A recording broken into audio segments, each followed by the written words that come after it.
So welcome to biology with medico. So आज इस lecture में अपन को डिस्कस करना है ह्यूमन एक्सक्रीटरी सिस्टम। ठीक है, तो ह्यूमन एक्सक्रीटरी सिस्टम में जो पार्ट्स होते हैं किससे मिलकर बनती है वो देखेंगे। अ पेयर ऑफ किडनीज, एक किडनीज की पेयर होती है। A pair of ureters, ureters की एक पेयर होती है। ठीक है, यूरिनरी ब्लैडर होता है एक, और यूरेथ्रा। तो इससे मिलकर बनती है अपन ह्यूमंस की एक्सक्रीटरी सिस्टम। ठीक है, तो इसके अंदर पहले अपन किडनीज को डिस्कस करेंगे। तो किडनीज रेडिश ब्राउन होती है, बीन शेप की होती है। ठीक है, बीन शेप होता है और रेडिश ब्राउन कलर होता है। Okay, situated between last thoracic and third lumbar vertebra.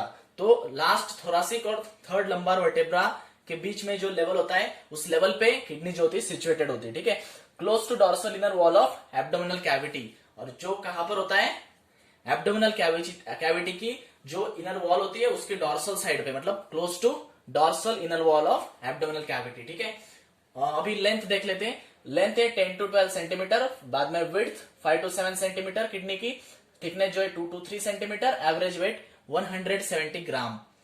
Then towards inner concave surface of kidney, तो किडनी का जो इनर सरफेस होता है वो कॉन्केव सरफेस होता है। तो वहां पर एक नॉच प्रेजेंट होती है जिसको बोलते हैं हाइलम या फिर हिलम बोल सकते हैं। ठीक है, तो वहां पर ureter, blood vessels and nerves enter करते हैं। तो जो हाइलम होता है या फिर हिलम होता है वहां पे यूरेटर, ब्लड वेसल्स और नर्व जो होते हैं वो एंटर करते हैं। Then outer surface outer layer of kidney is tough capsule. The outer layer of kidney जो होती है, किडनी की जो आउटर लेयर होती है वो बहुत ही टफ होती है, इसकी वजह से उसको टफ कैप्सूल बोलते हैं। ठीक है, इनर टू हाइलम, तो हाइलम से अगर हम अंदर जाएंगे तो broad funnel shape space present होती है वहां पर, जिसको बोलेंगे renal pelvis. Then renal pelvis को कुछ प्रोजेक्शंस होते हैं जिसको अपन बोलेंगे कैलिसेस, और सिंगल प्रोजेक्शन हुआ तो उसको बोलेंगे कैलिक्स। नेक्स्ट अभी अपन जो एक्सक्रीटरी सिस्टम उसको देख लेते हैं, और जो लॉन्जिट्यूडिनल सेक्शन है किडनी का उसको भी समझ लेते हैं, मतलब आपको अच्छे से क्लियर हो जाएगा जो अभी अपनी थ्योरी पढ़ी है उसको। ठीक है, तो ये देख लेते हैं, ये है अपना यूरेटर एक्सक्रीटरी सिस्टम। तो यहाँ पर दोनों किडनीज प्रेजेंट है। ठीक है, तो किडनीज प्रेजेंट है, एक तरफ से चलते हैं अपन। तो डॉर्सल एओर्टा, इसको बोलते हैं dorsal aorta. Inferior vena cava, सो इंफीरियर वेना केवा। ठीक है, और ये जो किडनी के ऊपर ग्लैंड प्रेजेंट है उसको बोलते हैं एड्रिनल ग्लैंड। तो एड्रिनल ग्लैंड किडनी के ऊपर प्रेजेंट होती है। जो अंदर वाला पोर्शन होता है उसको बोलते हैं पेल्विस। ठीक है, मेड्यूला, मतलब जो मिडल वाला लेयर होता है किडनी का उसको बोलते हैं मेड्यूला, अंदर वाला उसको पेल्विस। देन बाहर वाला जो पोर्शन होता है उसको बोलते हैं कॉर्टेक्स। ठीक है, तो बाहर की जो लेयर होती है उसको बोलते हैं कॉर्टेक्स, मिडल वाले को मेड्यूला, और अंदर पेल्विस प्रेजेंट होता है। ठीक है, तो ये होता है हाइलम। तो हाइलम के अंदर ही क्या प्रेजेंट होता है, पेल्विस, अपन ने देखा था। ठीक है, तो इसको बोलते हैं यूरेथ्रा, यूरिनरी ब्लैडर, यूरेटर। तो यूरेटर जाएगा यूरिनरी ब्लैडर के अंदर और यूरेथ्रा से रिमूव होगा, तो आपको पता ही होना चाहिए। ठीक है, रीनल वेन, तो जो डॉर्सल एओर्टा है वो अलग है, और इंफीरियर वेना कावा, इससे जो निकलता है किडनी के अंदर जाने के लिए उसको बोलते हैं रीनल वेन, और डॉर्सल एओर्टा से जो निकलता है उसको बोलते हैं रीनल आर्टरी। तो ऊपर वाला जो है तो रीनल आर्टरी है, और ये रीनल वेन है जो इंफीरियर वेना कावा से निकल रहा है। ठीक है, तो किडनी तो पता ही आपको। तो ये हो गया एक्सक्रीटरी सिस्टम। ठीक है, बाद में ये लॉन्जिट्यूडिनल सेक्शन ऑफ किडनी। तो किडनी का क्या किया, लॉन्जिट्यूडिनल सेक्शन लिया, उससे अपन देख रहे हैं अंदर क्या क्या स्ट्रक्चर होते हैं। तो मेडुलरी पिरामिड प्रेजेंट होते हैं जो मेड्यूला के अंदर होते हैं, मिडल वाला लेयर होता है। ठीक है, रीनल कॉलम प्रेजेंट होते हैं, जो मेडुलरी पिरामिड जो होते हैं, दो मेडुलरी पिरामिड के बीच में जो स्पेस होती है उसको बोलते हैं रीनल कॉलम। फिर बाहर वाला लेयर तो कॉर्टेक्स होता ही है। रीनल कैप्सूल क्या होता है, जो आउटर डबल लेयर स्ट्रक्चर दिख रहा है उसको बोलते हैं रीनल कैप्सूल। ये यूरेटर है। ठीक है, यूरेटर मतलब ये लेयर, ये जो यूरेटर है यहां से निकल रही है। ठीक है, तो रीनल वेन, रीनल आर्टरी, ये जो दोनों देखी थी रीनल आर्टरी और रीनल वेन, तो यहां पर अच्छे से आपको समझ सकते हैं आप। ठीक है, और अंदर जो है वो रीनल पेल्विस है। फिर कैलिक्स, रीनल पेल्विस के जो प्रोजेक्शंस निकल रहे हैं अपन ने पढ़ा है अभी। ठीक है, तो इसको बोलते हैं कैलिक्स। ठीक है, और कैलिक्स के बाद में क्या आएगा, मेडुलरी पिरामिड आएगा। ठीक है, तो ये था लॉन्जिट्यूडिनल सेक्शन, और जो एक्सक्रीटरी सिस्टम थी उसको अपन ने डायग्राम से समझ लिया है। तो अभी अपन डिस्कस करते हैं किडनी के अंदर का जो पार्ट होता है, जो आउटर कॉर्टेक्स देखा था और इनर मेडुला देखा था हमने, डायग्राम में अभी देखा है। ठीक है, तो आउटर कॉर्टेक्स जो होता है कॉलम्स ऑफ बर्टिनी कॉर्टेक्स भी होता है, और जो मतलब मेडुलरी पिरामिड्स हमने देखे थे उसके अंदर जो कॉलम्स रह जाते हैं, कॉलम्स ऑफ बर्टिनी देखे थे, तो कॉलम्स ऑफ बर्टिनी जो होते हैं वो भी कॉर्टेक्स का ही पार्ट होते हैं। ठीक है, और जो एक्सटेंड करते हैं बिटवीन द मेडुलरी पिरामिड, जो मेडुला के जो पिरामिड होते हैं उसके अंदर जो एक्सटेंड करते हैं वो कॉलम्स ऑफ बर्टिनी होते हैं और वो भी कॉर्टेक्स का ही पार्ट होते हैं। तो आउटर लेयर तो होगा ही, और जो कॉलम्स ऑफ बर्टिनी है वो भी कॉर्टेक्स का पार्ट होते हैं। देन इनर मेड्यूला, जो इनर होता है मेड्यूला होता है। मेड्यूला मतलब क्या कि जो डिवाइडेड होता है कोनिकल मासेस में। तो अपन ने जो पिरामिड्स देखे थे तो पिरामिड से मिलकर ही क्या बनता है, मेडुला बनता है। तो डायग्राम में थोड़ा गलत हो गया है, ठीक है। हमने कॉलम्स ऑफ बर्टिनी के अंदर मेडुला को दिखाया है, ठीक है। तो मेडुला जो होता है वो कोनिकल मासेस मतलब पिरामिड से मिलकर ही बनता है। प्रोजेक्टिंग इनटू कैलिसेस, और वो प्रोजेक्ट होता है किसके, मतलब कहां से प्रोजेक्ट होता है, तो कैलिस से, मतलब एक सिंगल कैलिक्स होता है उससे जो मेडुला है वो प्रोजेक्ट होता है, वहां से निकलता है वो, ठीक है। तो ज्यादा होंगे तो कैलिसेस बोलेंगे, सिंगल होगा तो कैलिक्स बोलेंगे। सो नेक्स्ट अभी अपन नेफ्रॉन के स्ट्रक्चर को डिस्कस कर लेते हैं, बाद में उसकी थ्योरी पढ़ेंगे, ठीक है। तो अच्छे से समझ में आएगा। तो बॉमन्स कैप्सूल, ये जो प्रेजेंट होता है नेफ्रॉन का उसको बोलते हैं बॉमन्स कैप्सूल। पहले ये जो पार्ट होता है नेफ्रॉन का उसको बोलते हैं माल्पिजियन बॉडी, ठीक है। तो ग्लोमेरुलस प्रेजेंट होता है उसके अंदर, बॉमन्स कैप्सूल पूरे को क्या बोलते हैं, बॉमन्स कैप्सूल बोलते हैं, ठीक है। ये जो अंदर वाला जो कैपिलरीज का मतलब जो आर्टेरियोल्स का नेटवर्क दिख रहा है इसको बोलते हैं ग्लोमेरुलस।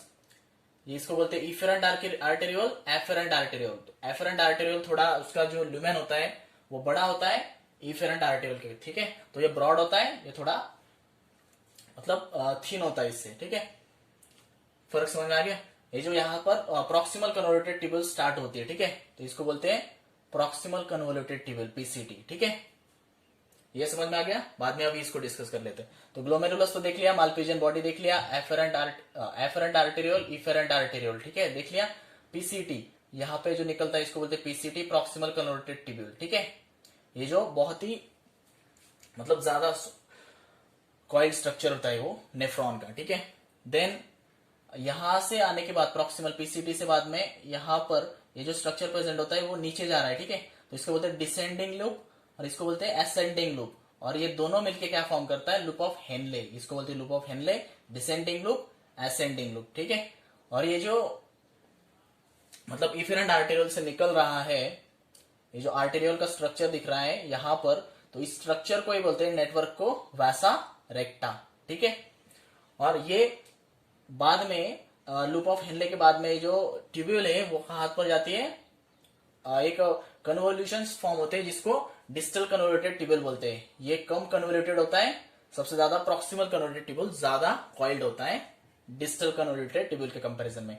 और डिस्टल कन्वोल्यूटेड ट्यूब्यूल फिर कलेक्टिंग डक्ट से अटैच होता है जो कि क्या होती है, स्ट्रेट होती है, ठीक है। तो ये देखा आपने स्ट्रक्चर ऑफ नेफ्रॉन। नेक्स्ट अभी नेफ्रॉन को थ्योरेटिकली डिस्कस कर लेते हैं। तो नेफ्रॉन क्या होता है, ट्यूबुलर स्ट्रक्चर। हर एक किडनी में नियरली 1 मिलियन नेफ्रॉन प्रेजेंट होते हैं, और नेफ्रॉन को क्या बोलते हैं, फंक्शनल यूनिट ऑफ किडनी भी बोलते हैं, ठीक है। तो नेफ्रॉन जो होते हैं दो पार्ट्स में डिवाइड होते हैं, ग्लोमेरुलस और रिनल ट्यूब्यूल, अपने देखा था। तो ग्लोमेरुलस जो ऊपर का जो नेटवर्क लाइक स्ट्रक्चर होता है बॉमन्स कैप्सूल के अंदर, उसको बोलते हैं ग्लोमेरुलस। और रिनल ट्यूब, और जो उसके बाद में जो ट्यूब निकलती है उसको बोलते हैं रिनल ट्यूब, अपने स्ट्रक्चर देखा है अभी, ठीक है। तो ग्लोमेरुलस जो होता है उससे एफेरेंट और इफेरेंट जो आर्टेरियोल होते हैं वो निकलते हैं, स्ट्रक्चर में देखा था अपन ने इसको, ठीक है। एफेरेंट आर्टेरियोल और इफेरेंट आर्टेरियोल। देन होता है रिनल ट्यूब्यूल। तो रिनल ट्यूब्यूल बिगिन होता है बॉमन्स कैप्सूल से। तो बॉमन्स कैप्सूल होता है वहीं से बिगिन होता है, मतलब पीसीटी स्टार्ट होता है, देखो, तो उसको बोलते हैं रिनल ट्यूब्यूल, ठीक है। पीसीटी, डीसीटी वो हमने देखा था, हेनलेज लूप, तो उससे मिलकर जो बनती है वो रिनल ट्यूब्यूल होती है, ठीक है। वो होती है डबल वॉल्ड और इनक्लोजेस ग्लोमेरुलस।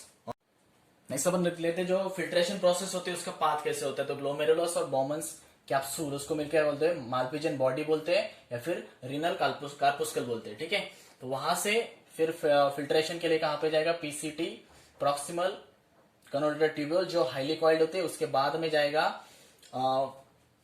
हेनलेज लूप, बाद में डीसीटी जो भी कॉइल्ड होती है, उसके बाद में आता है कलेक्टिंग डक्ट, ठीक है, जो स्ट्रेट होती है, अपने स्ट्रक्चर देखा था उसका। उसके बाद में जो होगा, जो वेस्ट होगा वो जाएगा रिनल पेल्विस के अंदर थ्रू मेडुलरी पिरामिड्स। तो मेडुलरी पिरामिड्स के थ्रू रिनल पेल्विस के अंदर जाएगा। बाद में इंपॉर्टेंट, माल्पिजियन बॉडी, पीसीटी और डीसीटी ये तीनों कहां प्रेजेंट होते हैं, किडनी के कॉर्टेक्स में प्रेजेंट होते हैं, और लूप ऑफ हेनले जो होता है वो किडनी के मेडुला के अंदर प्रेजेंट होता है। तो नेक्स्ट हमें देखना है कॉर्टिकल नेफ्रॉन्स और जस्ट्रा मेडुलरी नेफ्रॉन्स। तो cortical nephrons, juxtamedullary nephrons. तो कॉर्टिकल नेफ्रॉन्स क्या होते हैं? Very short Henle's loop and extends very little to medulla. तो कॉर्टिकल नेफ्रॉन्स में हेनलेस लूप जो होते हैं बहुत ही शॉर्ट होते हैं और बहुत ही कम पार्ट होता है जो मेडुला के अंदर एक्सटेंड होता है, ठीक है। और जस्ट्रा मेडुलरी नेफ्रॉन्स क्या होते हैं? वेरी लॉन्ग होते हैं और extend very deep to medulla. तो मेडुला के अंदर बहुत ही डीप एक्सटेंड करते हैं, ठीक है। तो ये हो गया कॉर्टिकल नेफ्रॉन्स और जस्ट्रा मेडुलरी नेफ्रॉन्स। बाद में parallel to loop of Henle अपन ने डायग्राम में देखा था, जो स्ट्रक्चर देखा था अपन ने। तो कैपिलरी नेटवर्क जो प्रेजेंट होता है parallel to loop of Henle, तो लूप ऑफ हेनले से पैरेलल अपन ने जो नेफ्रॉन की डायग्राम देखी थी, तो लूप ऑफ हेनले से पैरेलल को कैपिलरी नेटवर्क देखा था। तो वो क्या होता है? उसे बोलते हैं वैसा रेक्टा, ठीक है। तो डायग्राम के अंदर देखा है वो कैसा होता है? यू शेप होता है और वो एब्सेंट होता है हाईली रिड्यूस कॉर्टिकल नेफ्रॉन्स, मतलब कॉर्टिकल नेफ्रॉन्स में वो क्या होता है? एब्सेंट होता है। तो यह था हमारा एक्सक्रीटरी सिस्टम। जल्दी से जल्दी लाइक कर दीजिए, कमेंट कर दीजिए और बहुत सारे लोगों को शेयर कर दीजिए। और अगले वीडियो का नोटिफिकेशन पाने के लिए सब्सक्राइब भी कर लीजिए इस चैनल को, और नोटिफिकेशन का बेल आइकॉन का जो बटन है वो दबाना ना भूलें गाइस। और अगर आपको आगे कोई क्वेरीज आ रही है या फिर कोई डाउट्स आ रहे हैं एग्ज़ाम से रिलेटेड, बायोलॉजी से रिलेटेड या पूरा नीट से रिलेटेड, तो आप अपना टेलीग्राम चैनल है उसको ज्वाइन कर लो। उसका नाम है बायोलॉजी विथ मेडिको गाइस, और उसका लिंक मैं डिस्क्रिप्शन में दे रहा हूँ गाइज आपको। So thank you.